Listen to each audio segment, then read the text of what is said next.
It's a proud moment for BSK as two of our students, Mr. Abhimanyu Sharma and Master Manik Kumar, has bagged gold and silver medal respectively in a national kickboxing championship.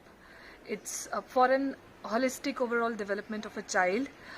Sports, co-curricular, extracurricular should go side by side the curricular activities. So God bless to them.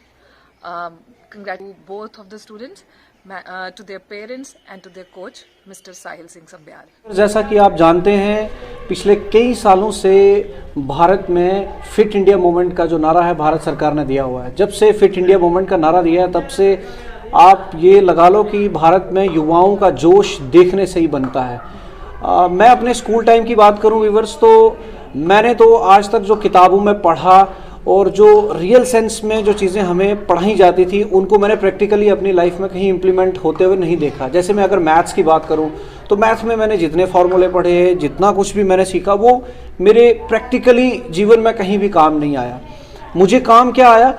जो मैंने sports में सीखा। Sports में मैंने discipline सीखा, sports में मैंने unity सीखी, स्पोर्ट्स में मैंने एक तरह से अपने आप को लीडरशिप में कैसे लेके जाकर बाकियों को यूनाइटेड वे में कैसे ले जाना है, वो सब कुछ मैंने सीखा। आज आप फ्रेम में देख पा रहे होंगे मेरे साथ दो यंग बच्चे हैं और उनके साथ उनके कोच हैं। अभी हाल ही में पुणे में एक किक बॉक्सिंग की टूर्नामेंट हुई जिसमें अभिमन्यु एक बच्चा है जिसने गोल्ड मेडल लाया और मानिक जिसने सिल्वर मेडल लाया है। मेरे साथ इनके कोच भी हैं साहिल संब्याल जी। तो आज इन सबसे मैं आपकी मुलाकात कराऊंगा और आप सबसे इंटरेक्ट करवा के ये जानने की कोशिश करेंगे कि इनके पीछे कितनी मेहनत छुपी हुई है और आगे आने वाले टाइम पर ये अपने स्पोर्ट्स को कितना सीरियसली देख रहे हैं। तो welcome to Anoop Singh talks. सबसे पहले साहिल सर, आप मुझे ये बताएं कि ये जो बच्चों ने पदक हासिल किए हैं, अभिमन्यु ने गोल्ड और मानिक ने जो सिल्वर मेडल लिया है, इसके पीछे किसका श्रेय है? मतलब कि the man behind these both success, इन दोनों की कामयाबी के पीछे हम साहिल संब्याल का सारा योगदान माने या इन बच्चों की अपनी मेहनत है? आप अपने हिसाब से किसको ये क्रेडिट देंगे? सर, सबसे पहले तो मैं क्रेडिट इनके पेरेंट्स को बोलता हूँ, बिकॉज विदाउट पेरेंट्स के सपोर्ट से ये बच्चे आगे नहीं बढ़ पाते। सेकंड क्रेडिट मैं देना चाहता हूँ स्कूल के प्रिंसिपल मैम को, जिन्होंने इनको ऑलवेज सपोर्ट किया है और मुझे भी सपोर्ट किया है।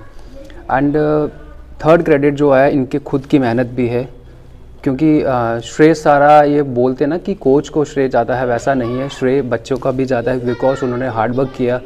और ड्यूरिंग ये कोविड टाइम था जिनमें बच्चों ने इतनी हार्ड प्रैक्टिस की और टाइम टू टाइम प्रैक्टिस की। ऑनलाइन मैं रोज़ इनसे वार्तालाप करता था, जो मोटिवेट करना है बच्चों को कि किस तरह से प्रैक्टिस करनी है, क्या टाइम शेड्यूल बनाना है, इवन कि स्टडी के साथ साथ इनको अपना स्पोर्ट्स भी देखना है। तो बहुत टाइम के बाद बच्चे डिमोरलाइज होते थे, सर इतना टाइम नहीं मिल पा रहा है, कैसे करनी है प्रैक्टिस। बट एक टाइम पीरियड बनाने के बाद ये आज रिज़ल्ट मिला है और अभिमन्यु ने जिसमें गोल्ड मेडल निकाला है नेशनल में और मानिक ने हमारा सिल्वर मेडल निकाला है। ठीक है। तो सबसे पहले मैं मानिक आपसे बात करूंगा। आप इस मेडल को आज आपने अपने गले में लगाया है, कैसा फील हो रहा है आपको ये मेडल लेने के बाद? सर, मुझे बहुत अच्छा फील हो रहा है। मैं यहाँ तक पहुँचा, नेशनल में मेडल निकाला। मैं अपने पेरेंट्स का सबसे पहले बहुत थैंक्सफुल करना चाहता हूँ जिन्होंने मुझे यहाँ तक भेजा, मुझे सपोर्ट किया। और सेकंड में अपनी प्रिंसिपल मैम जो है हमारी, उनको बहुत थैंक्सफुल करना चाहता हूँ। और हमारे साहिल संब्याल सर जो हमारे स्पोर्ट टीचर हैं, कोच हैं, इनका भी। और मुझे बहुत अच्छा लग रहा है क्योंकि साहिल सर को भी हमने अच्छा लग रहा है कि हमारे स्टूडेंट ने मेडल निकाला, तो मुझे भी बहुत अच्छा लग रहा है। अभिमन्यु, मैं अगर आपसे बात करूं तो आप पढ़ाई में भी काफ़ी अच्छे स्टूडेंट हैं, मानिक भी अच्छे ही हैं, आप पढ़ाई में भी हैं, तो कैसे इसको मैनेज कर लिया आपने? मतलब गोल्ड आपने निकाला है, तो दोनों चीज़ों को आप कैसे मैनेज करते थे? यानी कि पढ़ाई भी आप मतलब ठीक अच्छी कर लेते हैं और अपने आप को स्पोर्ट्स में भी आपने, मतलब गोल्ड से ऊपर है ही कुछ नहीं, तो आपने वो नेशनल में लाया है। तो किस तरीके से ये सारी चीज़ें मैनेज करते थे आप और ये सारा श्रेय आप किसको देते हैं? सर, ये जो हुआ है सर, ये प्लानिंग से ही होता है सर, टाइम टेबल अपना। और सर मैं थैंक करता हूँ अपने पेरेंट्स, स्कूल प्रिंसिपल संध्या राज पठानिया मैम जी और मेरे कोच सर। कोच को मैं अपने मतलब कि फैमिली में ही गिनता हूँ सर, क्योंकि इनकी जो सपोर्ट है सर बहुत है सर, फैमिली से ज़्यादा मैं इनकी सपोर्ट देखी है सर, और प्रिंसिपल मैम की सर। और बाकी अपनी प्रैक्टिस सर वो दिन में मतलब कि जब टाइम मिले शेडो वगैरह, और बाकी 5 घंटे सर अपनी प्रैक्टिस होती है सर शाम को ग्राउंड में। ठीक है। साहिल सर, आप मुझे एक बात बताएं कि जैसे आपने देखा होगा बच्चे जो आजकल के हैं वो स्पोर्ट्स में तो अच्छा करना चाहते हैं, लेकिन जो उनकी फैमिली है, जो उनके मम्मी पापा हैं, वो इतने ज़्यादा उनको मोटिवेट नहीं करते अपने लेवल पर। मतलब अगर आज भी अगर आप फैमिलीज़ में बात करो तो ठीक है, बच्चे मेडल्स ला रहे हैं, आज ओलंपिक्स में भी हमारे बच्चे इंडिया के बहुत अच्छा नाम कमा रहे हैं, लेकिन कहीं ना कहीं मैं आज भी देखता हूँ जो पेरेंट्स हैं वो अपने बच्चों को दिल खोल के मतलब नहीं कहते हैं कि जाओ तुम बेटा खेलो, हम तुम्हारे साथ हैं, बट आज भी वो कहीं ना कहीं प्रेशराइज करते हैं पढ़ाई के लिए। कहीं ना कहीं आज भी वो प्रेशराइज करते हैं कि नहीं भाई गवर्नमेंट सर्विस होगी तुम्हारे पास, या अच्छे से तुम कहीं सेटल हो जाओगे, ये स्पोर्ट्स में कुछ इतना रखा नहीं है। तो आप इस चीज़ को कैसे देखते हैं कि माँ बाप का कितना रोल होता है इस चीज़ में?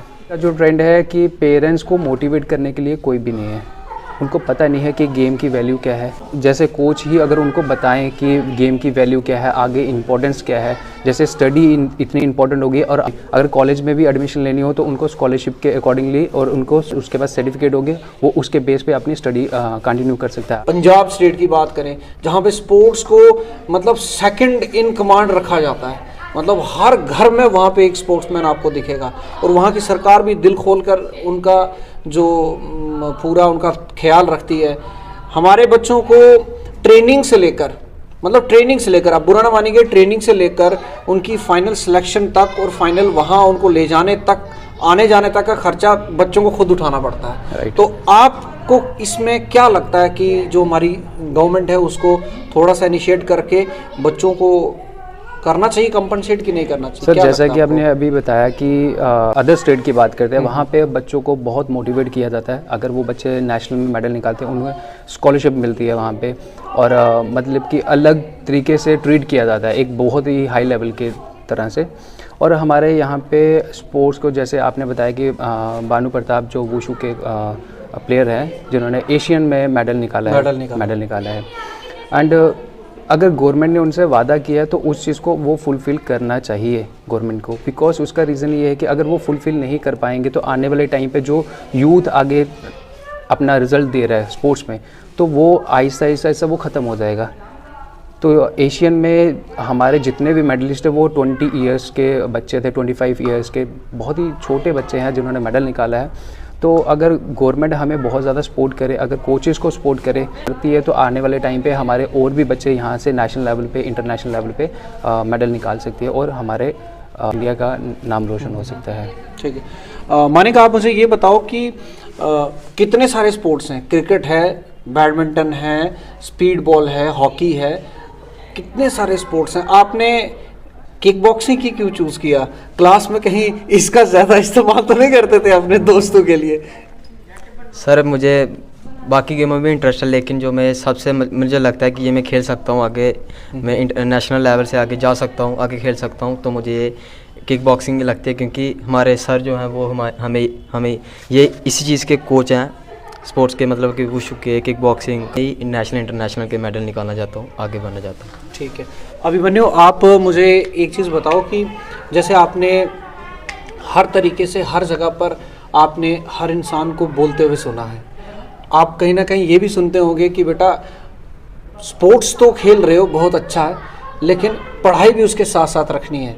तो आप दोनों में किस चीज़ को ज़्यादा प्रायोरिटाइज करते हैं? आप ये सोचते हैं कि नहीं मैं अपने स्पोर्ट्स को ही आगे टेकअप करके अपना फ्यूचर देख रहा हूँ, या मैं पढ़ाई में किसी अच्छी गेजेटेड पोस्ट पर जाकर अपना फ्यूचर जो है वो सिक्योर करना चाहता हूँ? कुछ तो अभी तक डिसाइड कर लिया होगा आपने। सर मैं ये स्पोर्ट्स के थ्रू ही सर, क्योंकि इसमें सर मुझे पता है कि मैं क्या कर सकता हूँ। पढ़ाई में सर अभी तो बहुत लेवल हाई है, तो स्पोर्ट्स की हेल्प से सर सब कुछ हो सकता है आज के टाइम पे, तो मैं स्पोर्ट्स की तरफ से ही सर अपना ज़्यादा। लेकिन दोनों चीज़ों को बैलेंस करना है। हाँ। पढ़ाई को भी जब आप साथ में लेके चलोगे तभी जाके स्पोर्ट्स भी आपको फ्यूचर में आगे हेल्प करेगा। साहिल सर, कितना ज़्यादा हार्डवर्क होता है एक कोच का, खासकर मैं आपकी बात करूँगा, एक बच्चे को फाइनल उस स्टेज पर पहुंचाने के लिए, क्योंकि गोल्ड इज़ द अल्टीमेट, ठीक है, वो लास्ट एक स्टेज होती है, और ओलंपिक्स में पदक लेना, ठीक है, अभी तो हमारे बच्चों की शुरुआत है, तो कितना कंट्रीब्यूशन होता है कोच का, यानी कि उसके मम्मी पापा से बात करनी, स्कूल वालों को कन्विंस करना, और अपनी रिस्पॉन्सिबिलिटी पे बच्चों को इतनी दूर लेके जाना और वापस उनको सही सलामत घर पहुंचाना। मेडल आए ना आए बात की बात है, लेकिन उनकी सिक्योरिटी, उनकी सेफ्टी सबसे पहली प्रायोरिटी होती है। तो एज ए कोच मतलब कितना ज़्यादा ये आपके लिए एक तरह से मैं रिस्की भी कहूँगा और रिस्पॉन्सिबिलिटी वाला जॉब भी आपको मैं कहूँगा, तो किस तरीके से आप इस चीज़ को देखते हैं? सर जैसे आपने बोला कि सिक्योरिटी, ये हर पेरेंट्स की सिक्योरिटी, कि मेरे बच्चों की सिक्योरिटी रहनी चाहिए, बच्चा नेशनल में जा रहा है या कहीं लग जाए, या बहुत बड़ी रिस्पॉन्सिबिलिटी होती है। 5 इयर्स पहले ही मैंने दोबारा में मैंने इंटरव्यू दिया था और मैं यहाँ पे सिलेक्ट हुआ था। यहाँ के पेरेंट्स की थॉट्स जो है बहुत ही, उनको मोटिवेट करना बहुत मुश्किल से मोटिवेट किया था मैंने इन बच्चों के लिए। और भी हमारे बहुत सारे इस स्कूल से ही बहुत सारे नेशनल प्लेयर में भी निकले हैं, और अभिमन्यु ने 3 टाइम पार्टिसिपेट किया है किक बॉक्सिंग में, उसमें मेडलिस्ट है। तो एट द लास्ट एंड तक अब जाके मुझे एक वो कहते हैं ना कि सपोर्ट मिली है पेरेंट्स की तरफ से एंड स्कूल की तरफ से, ये एक।